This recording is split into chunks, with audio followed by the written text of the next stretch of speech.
नमस्कार, मैं डॉक्टर विवेक लाल मद्रोस पुलिसार से। आज हम बात करने जा रहे हैं एक ऐसी बीमारी के बारे में जो शादीशुदा लोगों का तलाक भी करवा सकती है। आप सोच रहे होंगे मैं बात कर रहा हूँ शराब के नशे या कोई और नशे के बारे में। जी नहीं, मैं आज बात करने जा रहा हूँ पोर्न के नशे के बारे में, जिसको आम बोलचाल की भाषा में ब्लू फिल्म भी कहते हैं।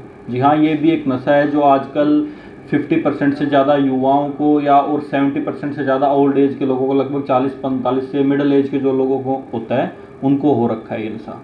आप हमारी जो स्टडीज़ की हैं उनमें सामने आया है कि इन लोगों को फ़ोन देखने की इतनी एडिक्शन हो चुकी होती है कि इनको फ्यूचर में जाके लैक ऑफ डिजायर हो जाता है, लॉस ऑफ लिबिडो हो जाता है। होता क्यों है?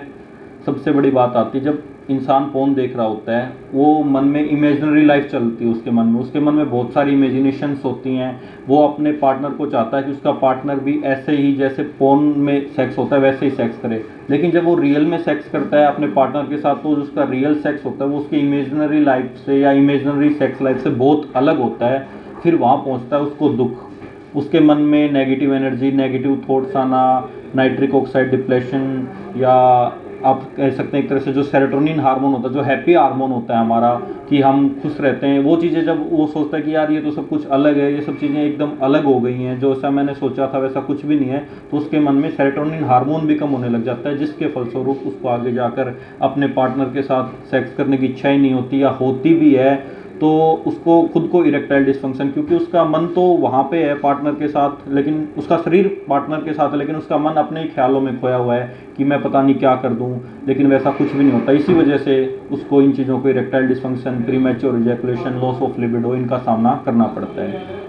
अब बात आती है कि इनका ट्रीटमेंट क्या होता है। ट्रीटमेंट इनका केवल आयुर्वेदिक और होम्योपैथिक से, क्योंकि जनरली क्या होता है जब ये चीज़ें आती है, किसी भी एडिक्शन की नशे की बात आती है, हम जनरली किसी मनोवैज्ञानिक डॉक्टर के पास जाते हैं। वो क्या करते हैं, वो एंटी डिप्रेसेंट चला देते हैं जो फ्यूचर में जाके आपके इरेक्टाइल डिस्फंक्शन की समस्या को और बढ़ा देते हैं।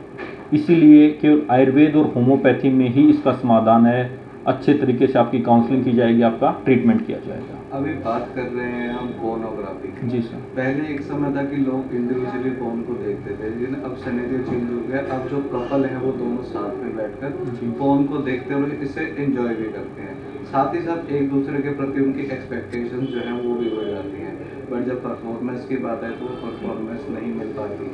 सर, जैसा कि देखा है कि फीमेल्स में पोर्न देखने की जो देखी गई स्टडीज़ के अनुसार, उनके पीरियड्स के 10 से 12 दिन बाद at the time of ovulation, जब उनके हार्मोन्स में इजाफा होता है, हार्मोन्स में चेंज होता है, उस टाइम पे देखे गए। तो उस टाइम पे जब मोस्टली कपल्स पोर्न मूवीज़ देखते हैं तो दोनों की एक्सपेक्टेशन बढ़ जाती हैं, क्योंकि पोर्न मूवीज़ फेक होती हैं, वो कंटिन्यूस नहीं होती, वो हमेशा कट में होती हैं। और पार्टनर के साथ जो फीमेल होता है वो पार्टनर, मेल पार्टनर से एक्सपेक्ट करता है स्टेमिना, साइज, ये चीज़ें एक्सपेक्ट करता है। इसके opposite male partner female partner से ऐसी चीज़ें एक्सपेक्ट करने लग जाता है कि फीमेल पार्टनर मेरा ऐसे साथ दे, ओरल सेक्स में, इन चीज़ों में साथ दे। लेकिन वैसी चीज़ें एकदम से पॉसिबल नहीं हो पाती। आपकी प्रॉपर काउंसलिंग और प्रॉपर गाइडलाइन के बिना वो चीज़ पॉसिबल नहीं। आप चाहते हैं कि आप एज इट इज़ वो चीज़ें कॉपी करते हो, कभी नहीं हो सकता। ये एक तरह की बीमारी बनती चली जा रही है। जब एक्सपेक्टेशन पे आप खरे नहीं उतरते मेल या फीमेल पार्टनर, तो आपके लड़ाई झगड़े तलाक की नौबत आ जाती है।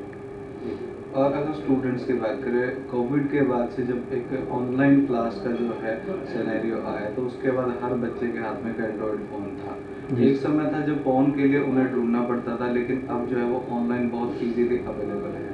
तो कहीं ना कहीं बच्चों की जो स्टडी है वो भी डिस्ट्रैक्ट। सर, हमारे पास आजकल जो पेशेंट आ रहे हैं जनरली 26-27 साल की उम्र के पेशेंट्स ज़्यादा आ रहे हैं, जिनकी न्यूली जो मैरिड हैं या फिर जिनकी नई नई शादी हुई है। उनकी जब हम हिस्ट्री टेकिंग करते हैं तो पता लगता है कि पिछले 2-3 साल में उन्होंने पोर्न काफ़ी देखी है। रीज़न बिहाइंड दैट क्या है, वो लोग अब ऑनलाइन चीज़ों के टच में ज़्यादा आ गए। जब से कोविड का टाइम आया था, उन अकेले रह के ऑनलाइन क्लास के बहाने वो चीज़ें फ़ोन में देखते रहते थे और वही चीज़ें एक्सपेक्ट करने लगे, मैस्टरबेशन करना, हस्तमैथुन करना, जिससे आगे जाके उनके पेनिस में, नसों में कमजोरी आने लग जाती है, इरेक्शन की समस्या आने लग जाती है। ये सब चीज़ें उनको देखने को मिलती है और अपने पार्टनर को इन फ्यूचर सेटिस्फाई नहीं कर पाते मैरिज के बाद। हमेशा आपने देखा होगा, अगर कोई न्यूली मैरिड कपल है या मेल पार्टनर है, वो 1-1.5 महीने तक अच्छा सेक्स कर पाता है, लेकिन उसको धीरे धीरे फिर वीकनेस फील होने लग जाती है। फिर वो मेडिकल स्टोर का सहारा लेता है, वहीं से वो अपनी लाइफ को ख़राब करने की तरफ चला जाता है, क्योंकि वो चीज़ें उसको चंद मिनटों के सुख के अलावा बड़े लंबे टाइम का दुख देने वाली होती हैं। हमने अक्सर मदर हॉस्पिटल पे भी देखा है कि करीब 20, 22, 24, 25 साल के जो व्यक्ति है जिनकी शादी होने वाली होती है, जी सर। शादी से जस्ट पहले वो है यहाँ पर जो है सेक्स से रिलेटेड दवाइयाँ लेने के लिए पहुँचते जी। हैं। तो किस एज फैक्टर के अंदर अगर बात की ये चीज़ें जो है सबसे ज़्यादा देखने को मिलती है? सर ये एज फैक्टर कभी भी इन चीज़ों के लिए डिसाइड नहीं होता, क्योंकि जनरली आजकल के जो पेशेंट्स बात कर रहा हूँ 25 साल से लेकर 65 साल की उम्र तक के लोग आयुर्वेदिक दवाओं के द्वारा अपनी सेक्सुअल वीकनेस को ठीक कर सकते हैं। रीज़न, क्योंकि आयुर्वेदिक दवाइयाँ उनके शरीर की कमजोरी को नेचुरली रूप से दूर करती हैं, ना कि वो चाहते हैं कि वो जिस तरह एलोपैथी मेडिसिन लेंगे आपको एक बार के लिए इरेक्शन दे देंगे, लेकिन वो डिजायर को नहीं बढ़ाती। और आयुर्वेदिक मेडिसिन क्या होती हैं, वो आपकी डिजायर को बढ़ाती हैं, आपकी नेचुरली रूप से आपकी जो सेक्स करने की कैपेसिटी इन चीज़ों को बढ़ाती है। और नेचुरल चीज़ें खाने से, कोई रोटी खाने से बीमार नहीं होता, वैसे ही आयुर्वेदिक चीज़ें खाने से कोई बीमार नहीं होता। तो मदर हॉस्पिटल इन जैसी बीमारियों में किस तरीके से जो है सॉल्यूशन प्रोवाइड करता है? सर मदर हॉस्पिटल इन चीज़ों में केवल आयुर्वेदिक और होम्योपैथिक तरीके से, शुद्ध आयुर्वेदिक होम्योपैथिक तरीके से ट्रीटमेंट देता है। जो दवाइयाँ आपके माइंड पे भी काम करती हैं, आपकी बॉडी पे भी काम करती हैं, आपके पेनिस पे भी काम करती हैं, क्योंकि सेक्स पेनिस के साथ साथ आपके माइंड से होता है। और जब आपका माइंड ठीक रहेगा, आपका माइंड हैप्पी रहेगा, तब भी आपकी सेक्स लाइफ अच्छी रह सकती है, आपके पार्टनर खुश रह सकते हैं। हिसार में संपर्क कर सकते हैं, नागौरी गेट के अंदर गीता पनवाड़ी के सामने या गोस्वामी स्वीट्स के सामने मदर हॉस्पिटल हिसार, और नीचे दिए गए नंबर पर आप कॉन्टैक्ट कर सकते हैं।